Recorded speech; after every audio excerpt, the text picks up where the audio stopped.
je ai ke chol Daniel Majier Agany Aguto ke kai rin ke ka anti ba jam re ka ben ke jam tin tung tuen emia de pio an mi pio re pol che ko pol mi kon ke pol medani ni e kole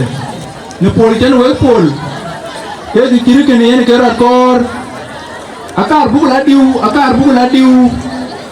ago ku dojal birku pol chen we pol yen ke ki yen yara chan bugu nang nom lao ko yen ke yen yara chan bugu ya to na game chan bugu ya to ko mi pio miere pio yen ke yi ko dir kor na yemi ke ni ko pol ke ni ko kai pio miet ko yen ke mana yera nang mende amer we mit ya ko pol wa ya pio ke dor ne kem kon kumet ba pio dia miet yen ke ben ko dir kon pio dia miet ke kar bela tini ke Daniel adola pe anji pio miera re ni e barname jalo ja coordinated kutikine juertin ala yumare activities ke kanisa ke kai la twen na kin activities ke kanisa ka loy ke la twen to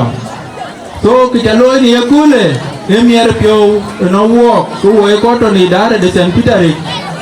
e nyot na de ko wachin mat ku St. Peter abu lar forward mane chukra na ret yen ke to le jan kok yen abu koi ku abu manga dia to pro ku dia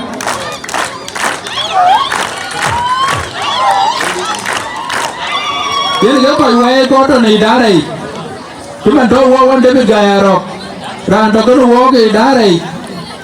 ke lo de be ga to lo PCC e jal a cha ku ma chi a chi jore lo mamuria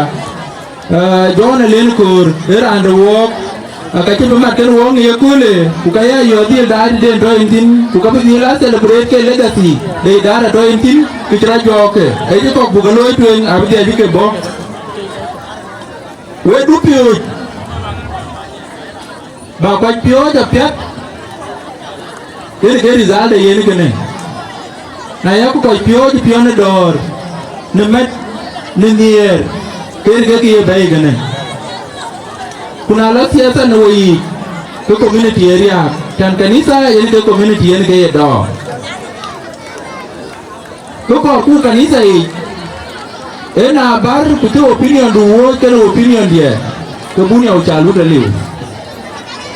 ki loema e tinale ni berbela du de we du nya ken pinga we lo apio amat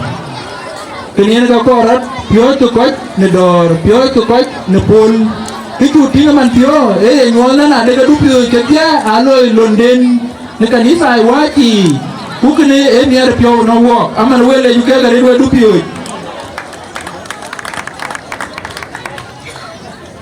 ka kar balwel nong ni ti kon ki pol ni ekole ko wi ka we ale bia mitya ne run to ne en ne run to ne we ka kar no we tung tuen alola yur te kumor capin weru ake ur kumor ye tok etuan mudik etinyan kuidit etuan mud karande to lani tungai ye bake yate bapinom yate kelwele na wege ke ena yo warandi dele ke pare ena na wer jirio pio induler yen ke pion de dor ko ke pion kor nyali man do weke wela je ko wanyin ni yen dier weke ne we pya dia jara ra jo yi ku ke we ja pya e pion dor pion nier pion pol ni pol weke ne yen ke la je don kuna ya ko wanyin gao ku baro dalat ku ya ke ter ke luai je lo man ke ya man we ayate man yen yeriu kunier yen kalia manawe delia manawe ke chin akor ba ya changa pyat yen nyaren bia chol men raj noi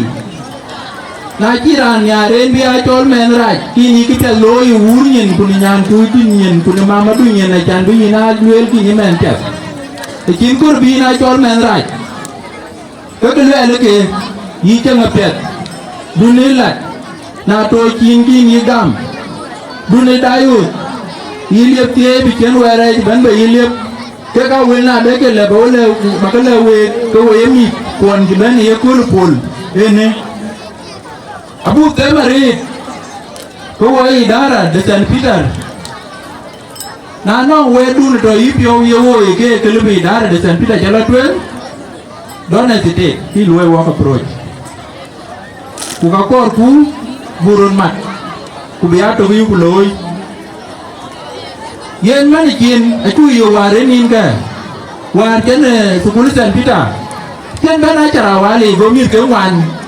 go ko bana top 10 ala water top 3 ni ke ya ka top 3 if I'm not mistaken kita ada rate achievement ya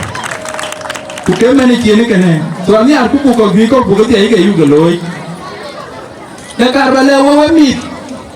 na yi gara pia de diere ni ku inte gara pia sukul ke ka chalo ke 0 eno mangau akor ba ya gara pia sukuli ku jalu nya diere ne ke ine men pia mana mar ku kwen ku gar mar ke lon pia doni dam du sukula pia bu ko wi ko we bu ke ya kwen a chara wali na ti to ba chara wal ki ya ta ma pia ya na result pia da karbale we ko we mi do no mi tungen ti dir nyai turu siasa ti wo de siasa community ke siasa kanisa ke siasa dengo nyai rotin enge ke gambe yeto aku la itio nyaki dinu enge ke gambe yeto amana na ayiben we ki yiben nana de ke gamdu enge ga yipio ago gamdu agoriel mana ewere ena non ku ko kuwe ke linyen into mari ba approach dele dor kutuari beate ena tu beja mari le chan pinya wa ko ku kana ko kon ko na wil pie tiru wil wel keke na de ke ben ku wil ko bejao ane piore ku kanya re na activities ko bu ya lo lang St. Peter manina do la pe jin tu we re ko kir ka ka abu ko ti ai ke lu ko coordinated ku ko ba loy ke we de we na em yakul ke de kir ke ne brabe loy a ke kem kon ta ko bor ke ka ba ke do kai ko da ba ka ke kem ka ba nya le ke we